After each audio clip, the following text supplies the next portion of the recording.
Buenas tardes a todos. Bueno, la idea con esta charla de estos 20 minutos es dejar algunos puntos claros respecto al síndrome ovario poliquístico y a su diagnóstico para que tratemos de no catalogar a todas las pacientes a quienes encontramos con morfología de ovario poliquístico en una ecografía como un síndrome, puesto que una cosa, aunque la ecografía hace parte del síndrome, no es una ecografía quien hace el diagnóstico. Lo primero que quiero que recordemos es qué significa la palabra síndrome. La palabra síndrome es un conjunto de signos y síntomas que tienen un trastorno en común. Y como lo vamos a ver a lo largo de la charla, pues el síndrome ovario poliquístico tiene algunas dificultades diagnósticas, pues porque no tiene unos síntomas específicos que se presentan en todas las mujeres y por eso ese diagnóstico del síndrome ovario poliquístico se ha convertido en un desafío y ha llevado a que haya algunas dificultades y varias definiciones del mismo. El síndrome ovario poliquístico pues es el desorden endocrino más común en las mujeres en edad reproductiva. Se encuentra que tiene una presentación entre el 5 y el 7%, otras series dicen que hasta un 10% en aquellas mujeres en edad reproductiva. Por primera vez fue descrito por los doctores Stein y Leventhal en 1935, que tenían 7 pacientes que tenían hirsutismo, que es un signo de hiperandrogenismo asociado a oligomenorreas, y que por la parotomía encontraron que tenían unos ovarios grandes, llenos de folículos, y con su biopsia encontraron una hiperplasia de la teca. Como ya se los había mencionado entonces, es un desorden que está marcado por una disfunción reproductiva y metabólica. Tiene una fisiopatología bastante compleja, no me voy a detener en esta porque pues no es el objeto de la charla, pero que su fisiopatología refleja interacciones entre factores genéticos, factores fetales, se ha hablado de la exposición fetal a los andrógenos, factores metabólicos y factores ambientales como los disruptores endocrinos, con un cuadro clínico muy variado y un laboratorio también muy variado que hace que tengamos dificultades para su diagnóstico. Me voy a detener un poco en este cuadro. Aquí tenemos las diferentes definiciones que se han dado a lo largo del tiempo. En 1990 en el Instituto Nacional de Salud en los Estados Unidos se decidió hacer una encuesta a las personas que asistieron a esta reunión sobre cuál era la consideración, o sea, estos doctores cómo hacían el diagnóstico del síndrome ovario poliquístico. Y coincidieron en que la mayoría tenían en cuenta el hiperandrogenismo como una clave en este diagnóstico. Entonces es por esto que en los criterios que se tienen de 1990 del Instituto Nacional de Salud encontramos el hiperandrogenismo y las alteraciones menstruales como los factores claves para este diagnóstico. Sin embargo, en este diagnóstico no se incluía la característica de los ovarios desde el punto de vista ecográfico. Por ello, solamente este criterio fue utilizado por los americanos y los europeos decidieron no utilizarlo porque consideraban que era importante el estudio ecográfico.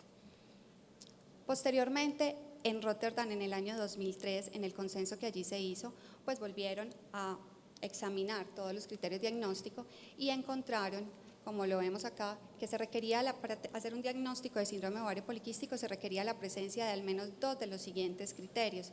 1, hiperandrogenismo clínico o bioquímico, 2, anovulación y 3, una morfología de ovario poliquístico.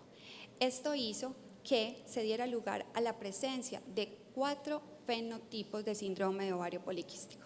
Entonces, cuando nos hablan de ovario poliquístico, todos nos imaginamos la señora obesa, hirsuta y que no le llega la menstruación.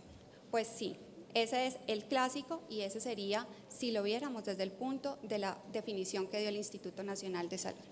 Pero ya en Rotterdam entonces encontramos pacientes que pueden tener hiperandrogenismo más anovulación, que pueden tener hiperandrogenismo más anovulación más morfología de ovario poliquístico. Y tenemos las pacientes que tienen hiperandrogenismo, sea clínico o bioquímico, más morfología de ovario poliquístico. Y tenemos un cuarto fenotipo, que son aquellas pacientes que llegan con alteraciones menstruales y una morfología de ovario poliquístico, pero sin hiperandrogenismo. Es importante que tengamos esto en cuenta para lo que vamos a seguir viendo a continuación, especialmente el hiperandrogenismo. Posteriormente, ante estas discrepancias, entonces la Sociedad de Exceso de Andrógenos pues decidió reunirse e hicieron una revisión de la literatura y definieron que uno de los factores más importantes para el diagnóstico de síndrome ovario poliquístico es el hiperandrogenismo con la oligoanovulación, el hiperandrogenismo con oligoanovulación y morfología de ovario poliquístico y el hiperandrogenismo con morfología de ovario poliquístico. Como vemos acá, coinciden varios fenotipos. El único fenotipo que no coincide en las tres clasificaciones es la anovulación más la morfología de ovario poliquístico. Esto nos lleva a una conclusión bastante importante y es que la Sociedad de Exceso de Andrógenos concluye que no se puede hacer un diagnóstico de síndrome de ovario poliquístico si no hay presencia de hiperandrogenismo. Es un pilar clave. Entonces aquí vamos a empezar a ver una de las diferencias del título de la charla: ovario poliquístico, síndrome o hallazgo ecográfico. Entonces tenemos que tener en cuenta que el ovario poliquístico es un síndrome porque estamos encontrando primero una hiperandrogenemia, sea clínica o bioquímica. Es importante recordar que todos los consensos que se han hecho y que sobre síndrome de ovario poliquístico se han hecho en una población adulta y que no podemos catalogar ni hacer diagnóstico de síndrome de ovario poliquístico en las adolescentes. Este es el otro mensaje que quiero que se lleven. Tenemos un gran sobrediagnóstico de síndrome de ovarios poliquísticos en niñas, pacientes que desde los 16 o 17 años están tomando anticonceptivos orales porque el doctor me dijo que tenía un ovario poliquístico, ¿cierto? Un ovario poliquístico. Acuérdense que el ovario poliquístico, ya lo vamos a explicar más adelantico, no es un diagnóstico. El síndrome es el que hay que confirmar. ¿Qué sucede con la mujer adolescente? Recordemos que después de la menarquia, las mujeres podemos demorarnos entre 2 y 5 años en tener menstruaciones regulares. Y en estas pacientes pueden tener un leve aumento de los andrógenos que llevan a encontrar el ovario con una morfología poliquística. Es importante también tener en cuenta que la insulinoresistencia, el aumento de la relación LH-FSH y el sobrepeso no constituyen un elemento diagnóstico del síndrome de ovario poliquístico. Si bien es cierto que la obesidad, la resistencia a la insulina pueden acompañar al síndrome y que estos pueden ser manifestación de esa hiperandrogenemia y que, como lo veremos más adelante, pueden aumentar el riesgo metabólico, no con pedir unos niveles de insulina o de glicemia vamos a hacer el diagnóstico de un síndrome de ovario poliquístico. Entonces, ¿cuáles son los criterios diagnósticos del síndrome de ovario poliquístico? Entonces, primero, oligoanovulación, que lo vimos en las tres descripciones. Pacientes que se presentan con oligomenorrea, definiéndola como la presencia de 9 ciclos menstruales al año o 3 ciclos con más de 38 días durante el último año. Amenorrea, ciclos de no más de 90 días. Esto se refiere a oligoanovulación, pero recordemos que hay mujeres que presentan menstruaciones regulares y sobre todo en aquellas a quien le hemos documentado hiperandrogenismo, el 40% de estas pacientes pueden presentar oligoanovulación. En mujeres sanas, es decir, en aquellas a quien no documentemos un hiperandrogenismo, podemos encontrar hasta un 3.4% de menstruaciones regulares y teniendo oligoanovulación.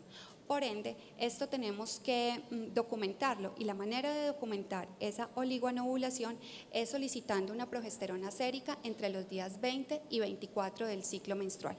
Si esta progesterona la encontramos por debajo de 3 a 4 nanogramos por decilitro, podemos considerar que estamos ante la presencia de una paciente que no está ovulando.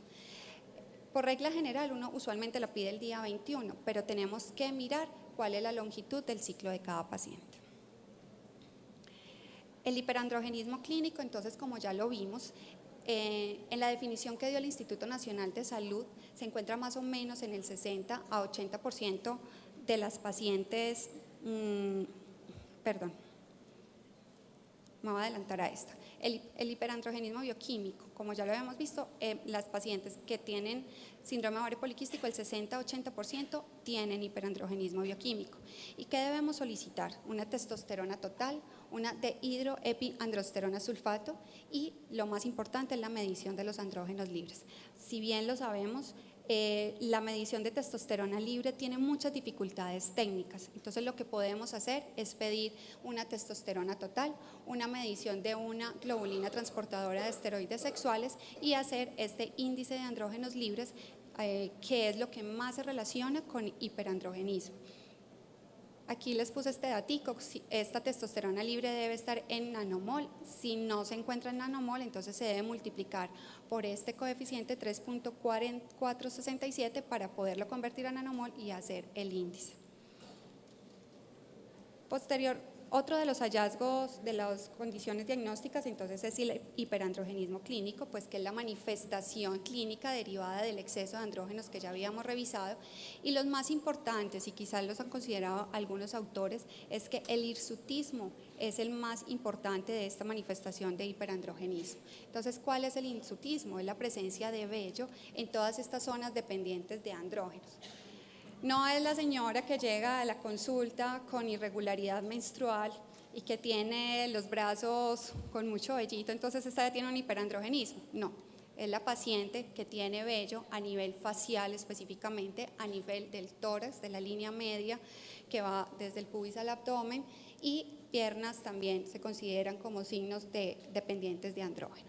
Y el acné se ha encontrado presente en el 63% de las pacientes que han tenido un hiperandrogenismo bioquímico, específicamente el acné que se encuentra a nivel de la región anterior del tórax, en espalda y también a nivel facial.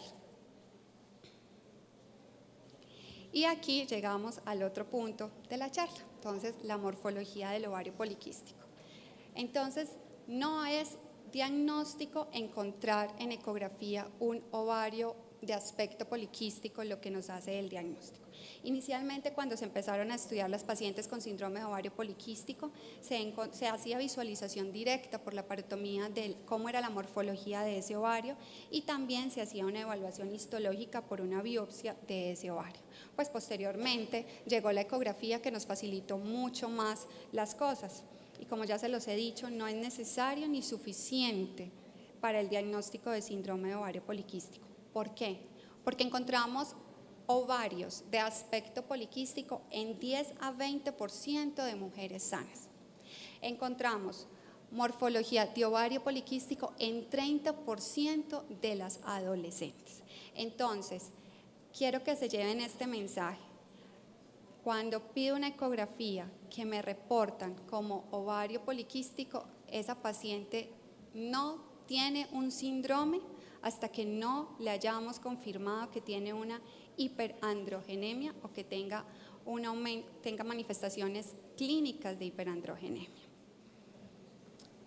Pero tenemos que tener en cuenta las recomendaciones que se han hecho en todos los consensos sobre cómo debe ser tomada una ecografía. Pues yo sé que no todos los que están aquí le van a hacer la ecografía, pero sí es importante que algunos puntos de los que voy a explicar los tengan en cuenta. Un adecuado equipo y personal capacitado. En lo posible que esta ecografía sea vía transvaginal. Importante, las señoras no deben hacerse la ecografía cualquier día. Señora, le voy a pedir una ecografía y se la debe hacer entre el día 3 y 5 después de iniciada la menstruación. Doctora, ¿qué es que el doctor no me la hizo porque estaba menstruando? Pues vuelva donde el doctor, porque le tienen que hacer la ecografía para este diagnóstico en esos días. No nos sirve después, porque como lo vemos más adelante, si hay evidencia de un folículo dominante, es decir, un folículo de más de 10 milímetros o de un cuerpo lúteo, la ecografía se tiene que repetir, no nos sirve esa ecografía. Entonces la señora tiene que hacerse su ecografía en la fase folicular temprana, que es que la paciente no le llega la menstruación y lleva 2 meses sin menstruación. Listo, perfecto, entonces le vamos a colocar un ciclo con progesterona para que cuando la señora sangre por la deprivación de la progesterona, entonces cuente los 3 a 5 días. pero no debe ser en cualquier día del ciclo. El cálculo del volumen, entonces, bueno, esto ya es más para los que hacen ecografía, ancho por largo, por diámetro anteroposterior por 0.5. El número de folículos debe contarse en los ejes longitudinal, transverso y anteposterior. El tamaño folicular se debe expresar como el promedio de los diámetros longitudinal, transverso y anteroposterior. Y se ha visto que el uso de ecografía 3D, Doppler o resonancia, no ha sido pues aceptado y se dejan es para más estudios, para estudios de investigación. Entonces es importante que se lleven ustedes claro, ecografía en los primeros 3 a 5 días del ciclo menstrual. Después de que se hace esta ecografía, que tenemos en cuenta que se le hicieron en el momento en que se debería hacer, entonces vamos a revisar cuáles son las características que va a tener esa morfología ovárica para considerar que es poliquística. Entonces, el ovario debe tener al menos una de las siguientes características. Inicialmente utilizábamos los criterios de Adams, que era tener más de 10 folículos periféricos entre 2 y 8 milímetros. Pero se encontró que aunque tenía una muy buena sensibilidad, los criterios de Adams tenían una especificidad muy baja, por lo que Jordan y colaboradores encontraron que cuando teníamos 12 o más folículos que medían entre 2 y 9 milímetros de diámetro, tenían una muy alta especificidad para ovario poliquístico. Y el volumen ovárico debe estar aumentado por más de 10 cc. Entonces, esta es una de las primeras consideraciones que debemos tener en cuenta. Segundo, no nos debemos fijar en la apariencia subjetiva de ese ovario. Entonces, que cogemos la fotico y como no vemos que los folículos están en la periferia, ¿no es ovario poliquístico? No. Si tenemos más de 12 folículos, no importa si están en la periferia, en el centro, ni nada, porque aunque en los criterios de Adams se tenían muy presente el estroma, en este caso, y estos son criterios que se tienen en cuenta desde el consenso de Rotterdam, se omite esta distribución. El aumento de la ecogenicidad del estroma no se incluye en la definición, como ya se los había dicho. Para incluir esa ecografía como un criterio diagnóstico de síndrome ovario poliquístico, entonces tenemos que tener presente que uno de los dos ovarios cumpla con esos diagnósticos, con esos criterios, perdón. Si yo encuentro un ovario así y el otro está sano, pues igual entra dentro de los criterios. Otro datico que quiero que se lo lleven muy claro. No podemos aplicar esta definición a pacientes que están en manejo con anticonceptivos. Doctores, por favor, no le pidan control ecográfico a las pacientes con síndrome de ovario poliquístico que tienen en tratamiento con anticonceptivos orales, porque simple y llanamente el ovario está frenado con el anticonceptivo. Entonces le llega a una paciente que le dice, es que doctora, yo estaba tomando anticonceptivos y estaba muy bien y lo suspendí y me volvieron a aparecer los quistes. Pues claro, el síndrome ovario poliquístico es una condición que viene desde el feto y no se cura, la debemos controlar. Entonces, si ustedes tienen la duda de si la paciente tiene un síndrome ovario poliquístico y le desean realizar una ecografía para buscar este criterio, entonces suspender los anticonceptivos y posteriormente hacer la ecografía. Y como ya se los había nombrado, el hallazgo aislado de ovario poliquístico en mujeres asintomáticas no debe considerarse como un síndrome de ovario poliquístico. ¿Listo? Entonces, le encontramos el ovario así, pero está menstruando normal, la señora no tiene hirsutismo, tiene un índice de masa corporal de 23. Por favor, estudiemos por qué está consultando la paciente. Entonces, si la paciente va porque no le llega la menstruación, venga, hay que definir y descartar que no tenga un hipotiroidismo, que no tenga una hiperprolactinemia, que no tenga otra causa de alteraciones menstruales. Aquí vemos entonces pues un ovario normal, un ovario que se puede catalogar de morfología poliquística. Como ven, este ovario no está todo en la periferia, también tiene folículos al interior. Y voy a concluir, pues no me voy a alargar mucho, no voy a hablar de manejo ni nada, pues porque no es el objetivo de la charla. El síndrome ovario poliquístico entonces es una entidad asociada a mayor riesgo de diabetes mellitus tipo 2 y alteraciones cardiovasculares Por eso es importante hacer el diagnóstico, porque como decía la doctora Irma, tenemos que aprender a hacer prevención. Y son ustedes los médicos que están en la consulta general quienes tienen como esa obligación moral de captar a estas pacientes y empezar a ayudar a que estas pacientes en un futuro su riesgo cardiovascular no sean pacientes que sufran ni de infarto ni nada de eso. Segundo, los niveles de andrógenos, por eso es importante la hiperandrogenemia. Tienen una relación importante con síndrome metabólico, mayor grasa abdominal, alteraciones de agentes proinflamatorios y hemostáticos. Entonces, es muy importante tener en cuenta que tenemos que hacer el diagnóstico de esa hiperandrogenemia. Como aquí ya se los había mencionado, recalcar el elemento central del cuadro de hiperandrogenismo y que elementos aislados como una ecografía con morfología de ovario poliquístico no constituyen una patología. También es importante tratar a estas pacientes y diagnosticarlas porque son pacientes que tienen un aumento en el riesgo de irregularidad menstrual, infertilidad, cáncer de endometrio, diabetes, hipertensión, dislipidemia, cáncer de seno, entre otras. Y por último, tener en cuenta que aunque no les hablé de tratamiento, el pilar fundamental de en estas pacientes son las modificaciones del estilo de vida y el tratamiento farmacológico se hará de acuerdo al deseo o no de embarazo de estas pacientes y de las patologías concomitantes. Estas son la bibliografía a partir de la cual les hice la charla, por si hay alguno que quiera leer alguno de los artículos. Muchas gracias.